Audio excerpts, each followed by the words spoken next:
64 से।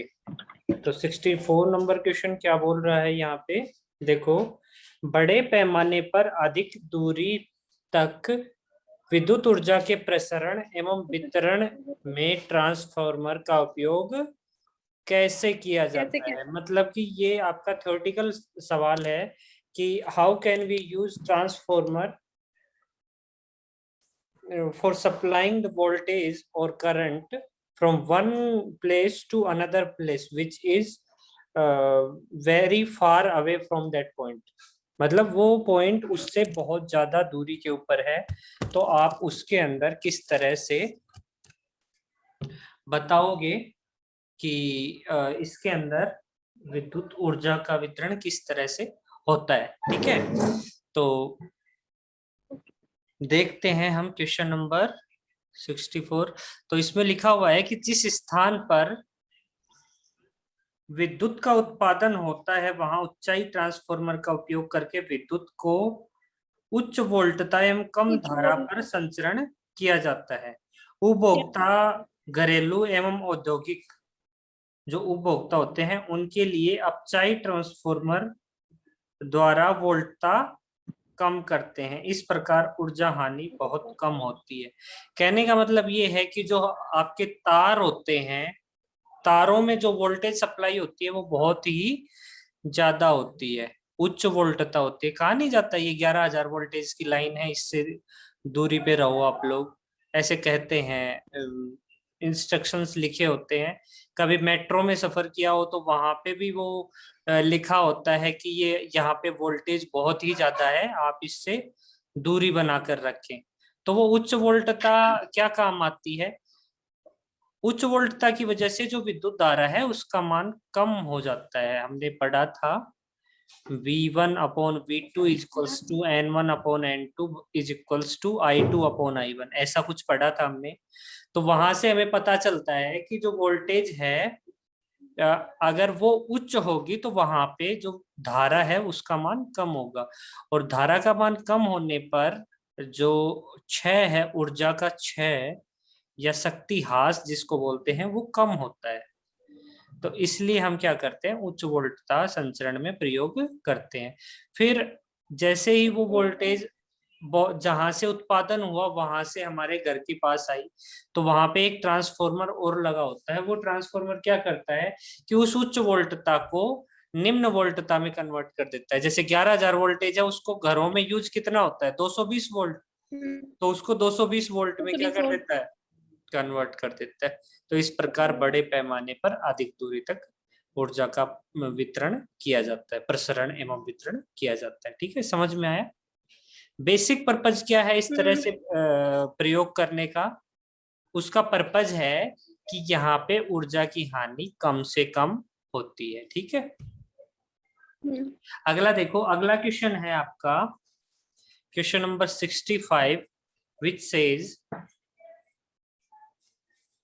20 millihenry 20 millihenry का एक शुद्ध प्रेरक 220 वोल्ट के एक स्रोत से जुड़ा है। यदि स्रोत की आवृत्ति 50 हर्ट्ज हो तो प्रेरक का प्रेरकीय प्रतिघात ज्ञात करो। तो आपको क्या निकालना है, प्रतिघात निकालना है। प्रतिघात कैसे निकालते हैं, प्रेरण के लिए XL बराबर ओमेगा L, ये फॉर्मूला हमने पहले पढ़ा था। और अभी जो उसके बाद पढ़ा था वो पढ़ा था हमने XC, वो होता है 1 अपॉन ओमेगा C। ठीक है, वो संधारित्र प्रतिघात होता है, ये प्रेरक के प्रतिघात होता है।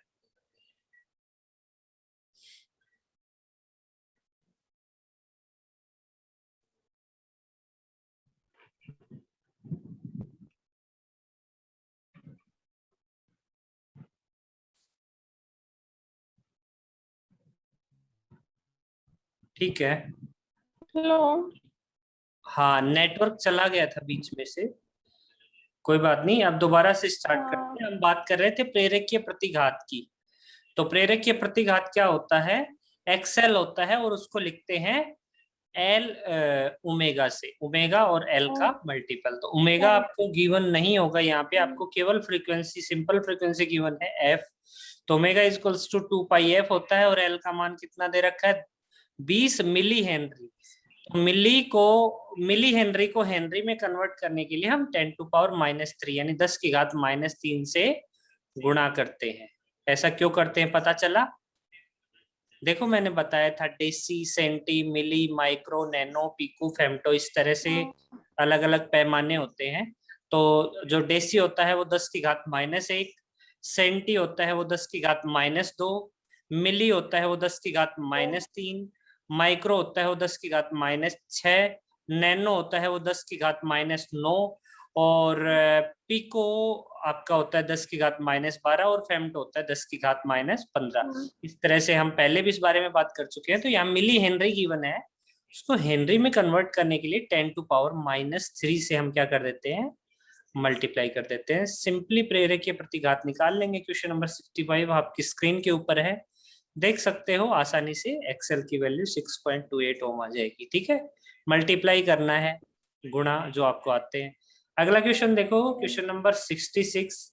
एक विद्युत बल्ब, मेरे सामने ये क्वेश्चन है जिसपे लिखा हुआ है एक विद्युत बल्ब 220 वोल्ट आपूर्ति पर 100 वोट शक्ति देने के लिए बनाया गया है।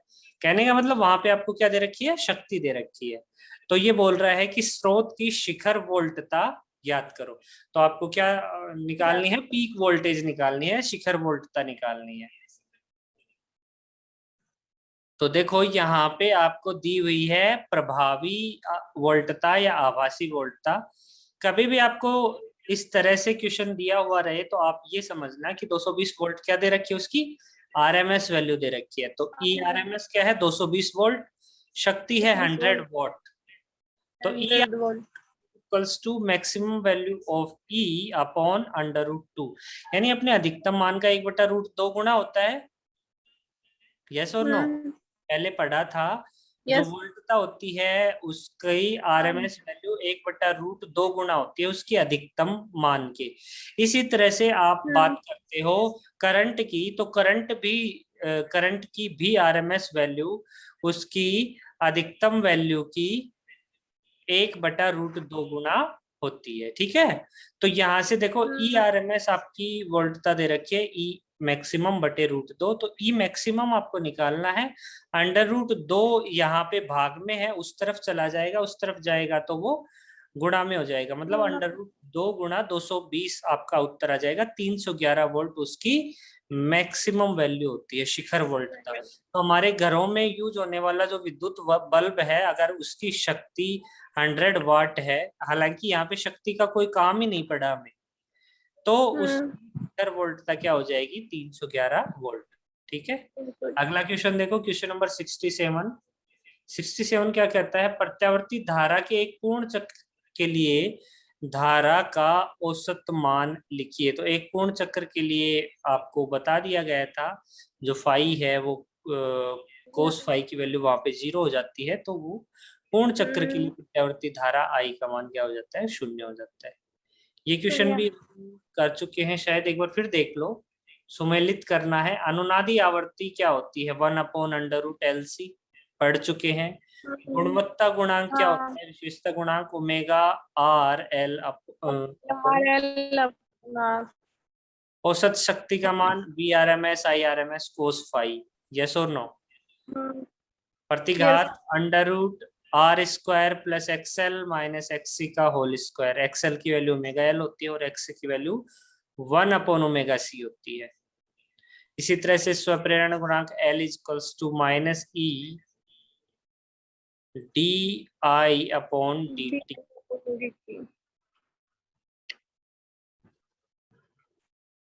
ठीक है, और चुंबकीय स्थिति इसका भी डेरिवेशन हम कर चुके हैं। अगर कोई नहीं समझ में आता है तो हम बैक टू दैट क्वेश्चन, उस क्वेश्चन पे जाएंगे, एक बार चेकआउट करेंगे, और फिर नहीं समझ में आता है तो मुझसे आप पूछना। ठीक है, वैसे भी कल आपका टेस्ट होने वाला है, आज ये कंप्लीट हो जाएगी आपकी। ऑलमोस्ट 13 हमारे क्लास हुए हैं, लगभग 40-45 मिनट्स के, तब जाके ये कंप्लीट हुआ है। देख लो, इतना बड़ा था, और अभी भी हुआ नहीं है, अभी भी रनिंग में है। अगला क्वेश्चन, क्वेश्चन नंबर 69। किसी प्रत्यावर्ती धारा परिपथ में आरोपित वोल्टता 220 वोल्ट है। यदि R इज इक्वल्स टू 6 ओम तथा XL 8 ओम है तो शक्ति गुणांक। ये कट है। ठीक है, अगला क्वेश्चन देखो। अच्छा, शक्ति गुणांक के क्वेश्चन यहाँ पे आपके हटा दिए गए हैं। वैसे शक्ति गुणांक हम पढ़ चुके हैं, तो इसको करने में ज्यादा सी हाँ। दिक्कत नहीं आएगी आपको। खैर, नेक्स्ट क्वेश्चन, क्वेश्चन नंबर 70 देखिए। किसी प्रत्यावर्ती परिपथ में आरोपित वोल्टता 220 वोल्ट है। यदि R is equals to 8 ohm, XL बराबर XC बराबर 6 ओम है तो निम्न का मान लिखो। तो XL और XC की वैल्यू 0 है तो Z की वैल्यू R के बराबर ही हो जाएगी, क्योंकि XL माइनस XC 0 हो जाएगा। 6 माइनस 6 0। ठीक है। वोल्टता का वर्ग माध्य मूल मान RMS वैल्यू कितनी हो जाएगी? 220 वोल्ट, क्योंकि जो दी गई है वो RMS वैल्यू ही होती है।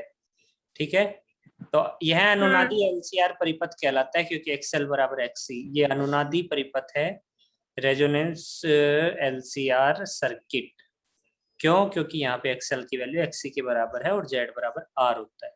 तो प्रतिबाधा यहाँ पे न्यूनतम होती है, और वो भी किस वजह से होती है? रेजिस्टेंस की वजह से होती है, प्रतिरोध की वजह से होती है। अगला क्वेश्चन है हमारे पास, क्वेश्चन 71, जो बोल रहा है कि शुद्ध प्रतिरोध युक्त परिपथ में, शुद्ध प्रतिरोध युक्त परिपथ में प्रत्यावर्ती धारा के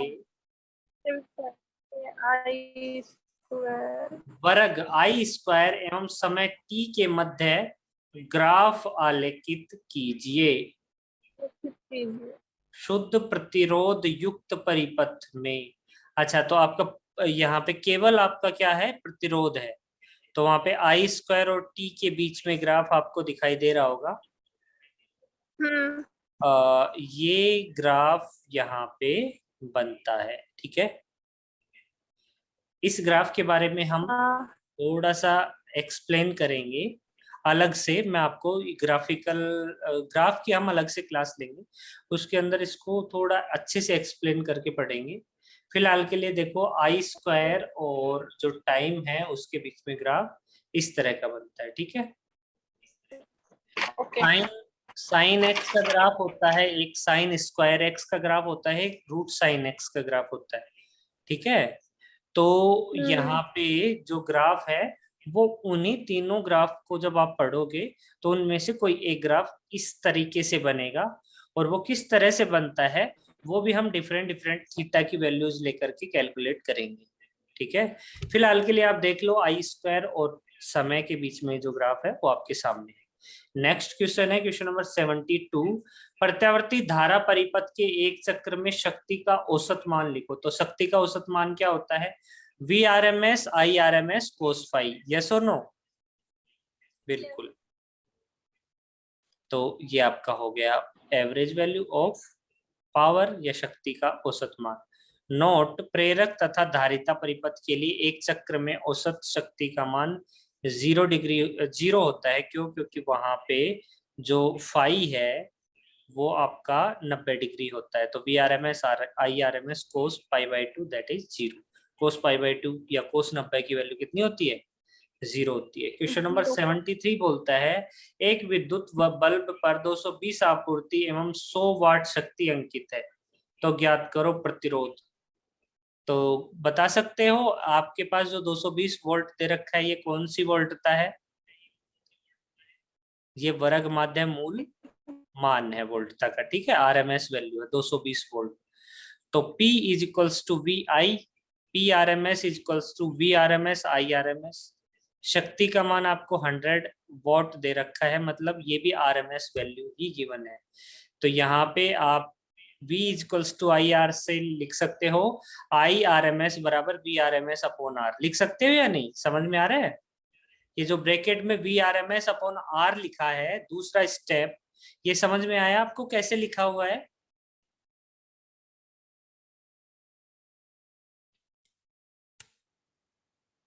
चलो मैं बता दे रहा हूं। V is equals to IR ये होता है, देखो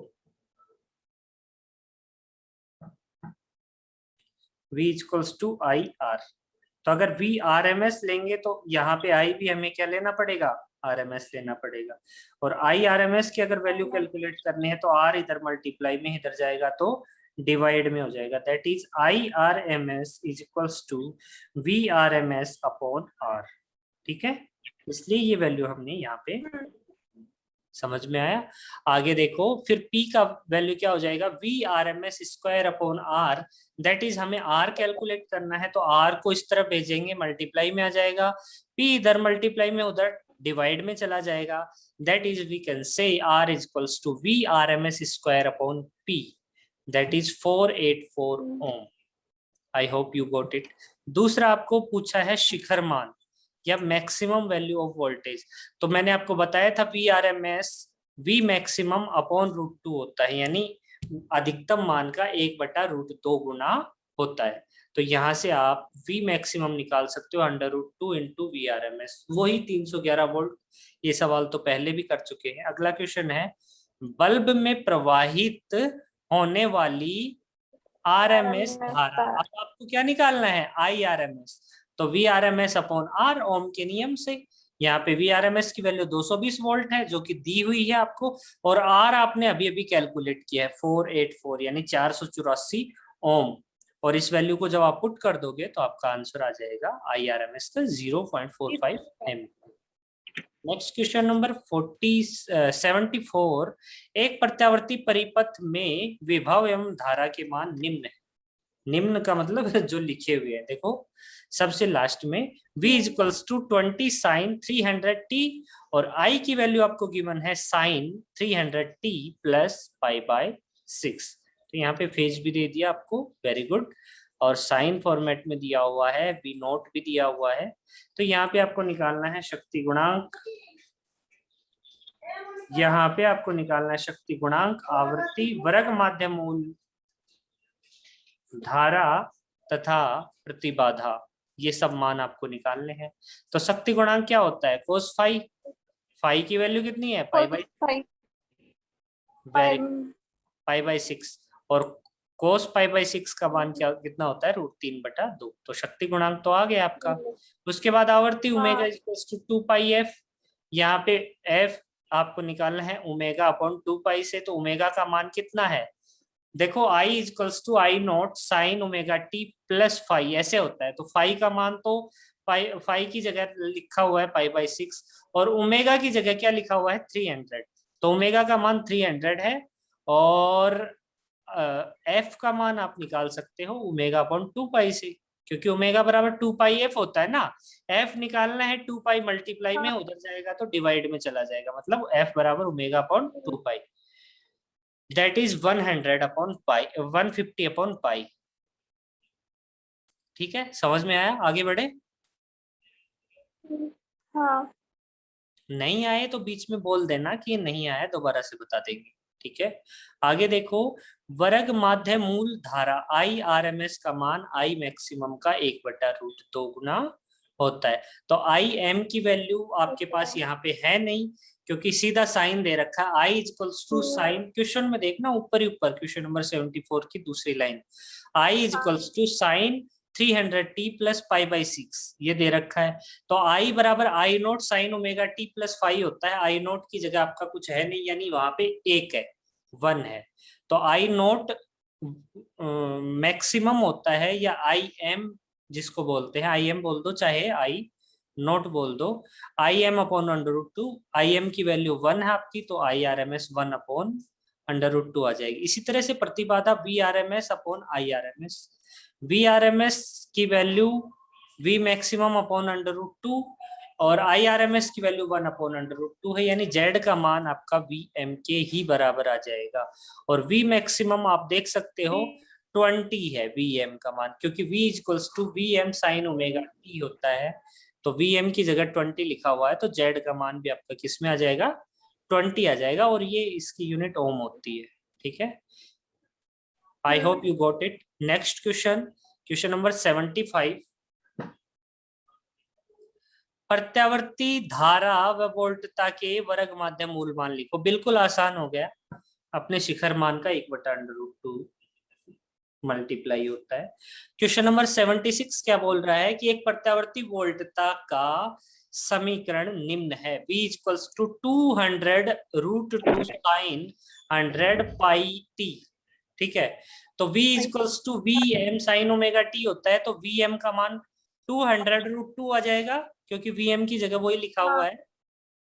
ठीक है, तो यहाँ पे आपको वोल्टता का वर्ग माध्य मूल मान निकालना है। तो वी आर एम एस क्या होता है, वी मैक्सिमम अपॉन √2, तो 200 √2 अपॉन √2, तो 200 वोल्ट आपका क्या आ गया, वी आर एम एस आ गया। फ्रीक्वेंसी ओमेगा की जगह 100 पाई लिखा हुआ है, तो omega is equals to 2 pi F होता है, F is equals to omega upon 2 pi, यानी 100 pi upon 2 pi, that is pi से पाई कैंसिल, 100 अपॉन 2 50 हर्ट्ज आ गया। नेक्स्ट क्वेश्चन देखो 77, प्रत्यावर्ती धारा में वाटहीन धारा का मान लिखो। ये क्वेश्चन हट रहा है या नहीं? आई थिंक वाटहीन धारा हट गया है, क्योंकि उसका डेरिवेशन आया था तब आपने कहा था कि ये क्वेश्चन कैंसिल है। हाँ। क्वेश्चन नंबर 78 देखो, एक ट्रांसफॉर्मर में प्राथमिक व द्वितीय कुंडली में घेरों की संख्या का अनुपात 1/4 है। यह कौन सा ट्रांसफॉर्मर है बताओ?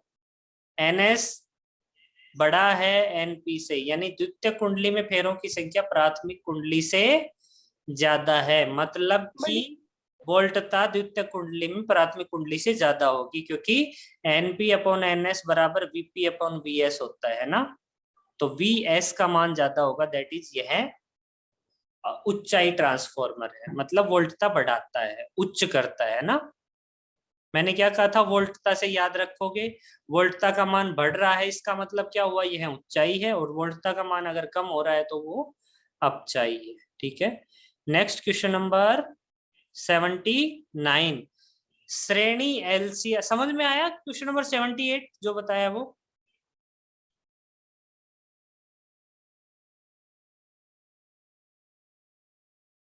बताओ, क्वेश्चन नंबर 78 समझ में आया?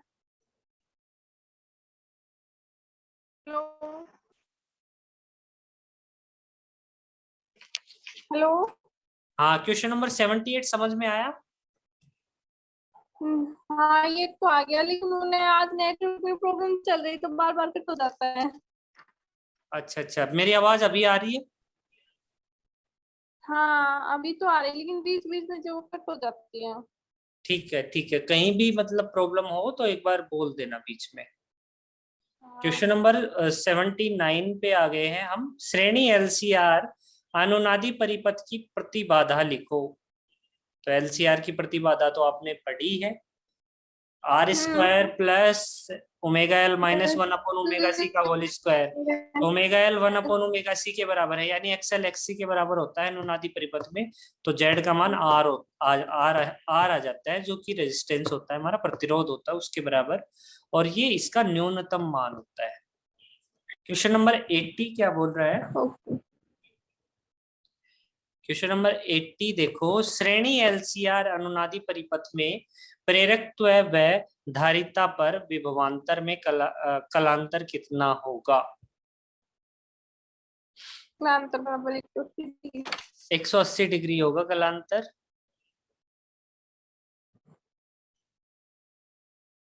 ठीक है, देखो ग्राफ से समझा रखा आपको, वीएमएल और वीएमसी इनके बीच का एंगल कितना है, 180 डिग्री, और जेड इक्वल्स टू आर, तीसरे एक्सिस पे आपका क्या होता है, जेड होता है, जो कि आर के इक्वल होता है, मतलब वहां पे एक्सएल और ओमेगा सी का कोई वो नहीं है रोल। एक्सएल और ओमेगा सी अपने अलग एक्सिस पे होते हैं और आर अलग एक्सिस पे होता है। नेक्स्ट क्वेश्चन नंबर 81, प्रत्यावर्ती धारा की आवर्ती एफ बढ़ाने पर प्रेरकीय प्रतिघात एक्सएल तथा धारितीय प्रतिघात एक्ससी पर क्या प्रभाव पड़ता है? अगर फ्रीक्वेंसी हम बढ़ा देंगे तो एक्सएल का मान क्या हो जाएगा, बढ़ जाएगा, और एक्ससी का मान कम हो जाएगा, क्योंकि इसमें हर का मान बढ़ रहा है। देखो, एक तो अंश का मान होता है, एक हर का मान होता है, यहाँ पे हमारे पास अंश में एफ है, तो एफ का मान अंश में बढ़ेगा तो वो वैल्यू बढ़ती है, और अगर हर में वो मान बढ़ता है तो इसका मतलब वो वैल्यू कम होती है। जैसे 1/2, 1/4, तो 1/4 नीचे 4 बढ़ाना, लेकिन वो वैल्यू कम हो गई।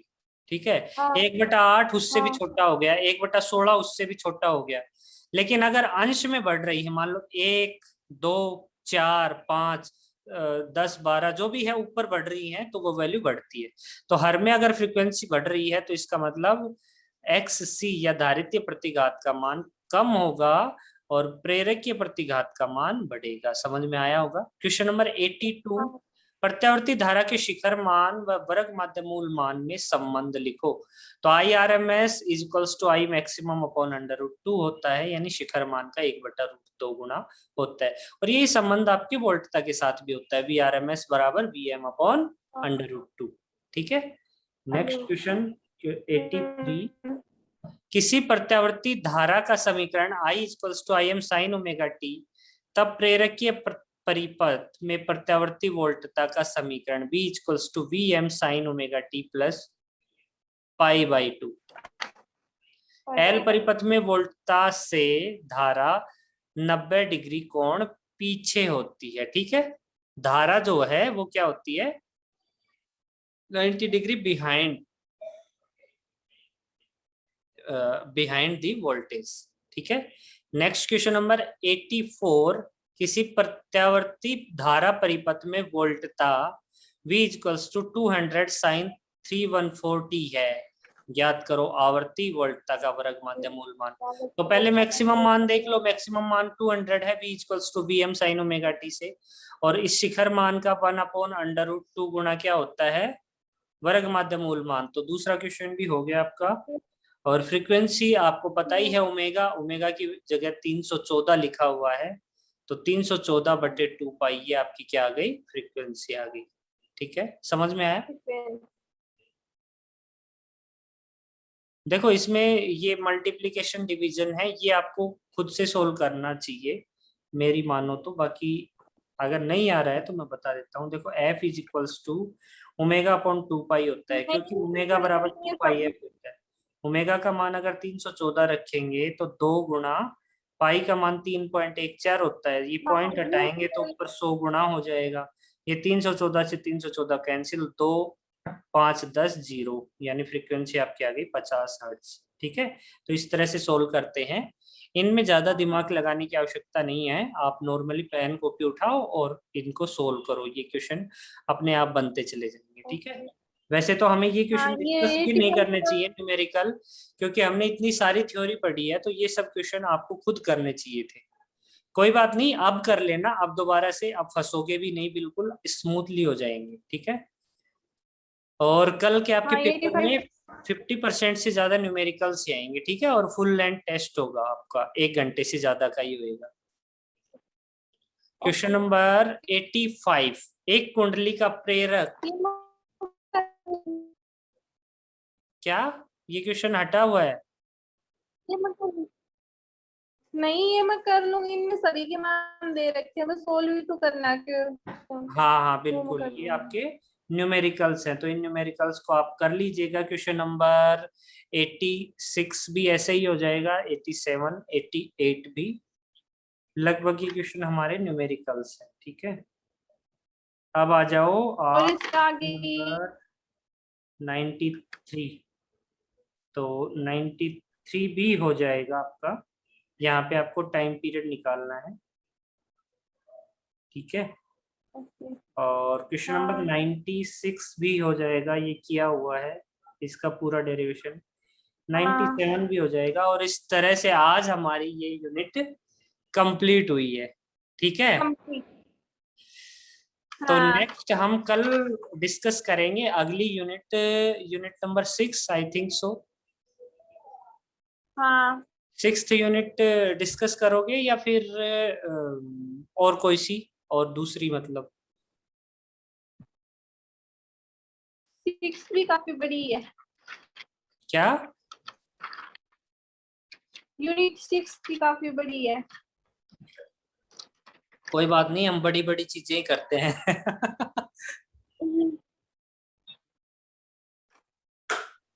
ठीक है,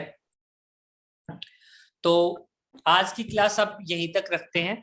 कोई बात नहीं, आज वैसे भी ट्यूसडे है, आप रेस्ट करो आराम से, और दिन आपकी छुट्टी होती है ट्यूसडे की, आज क्लास ले ली मैंने जबरदस्ती। हाँ तो बात करते हैं हम कल, और कल आपको टेस्ट पेपर मिलेगा। ठीक है, तो ठीक है। उसको कल आप लिखोगे और फिर उसके नेक्स्ट डे हम उस पर डिस्कशन करेंगे, ठीक है? कोई क्वेश्चन नहीं आएगा। ओके। और देख के हम्म। बिल्कुल भी नहीं करना है इस बार, ओके। अदरवाइज अदरवाइज आप पे मॉनिटरिंग बिठा दी जाएगी, ठीक है? तो बिना देखे करना है और आराम से।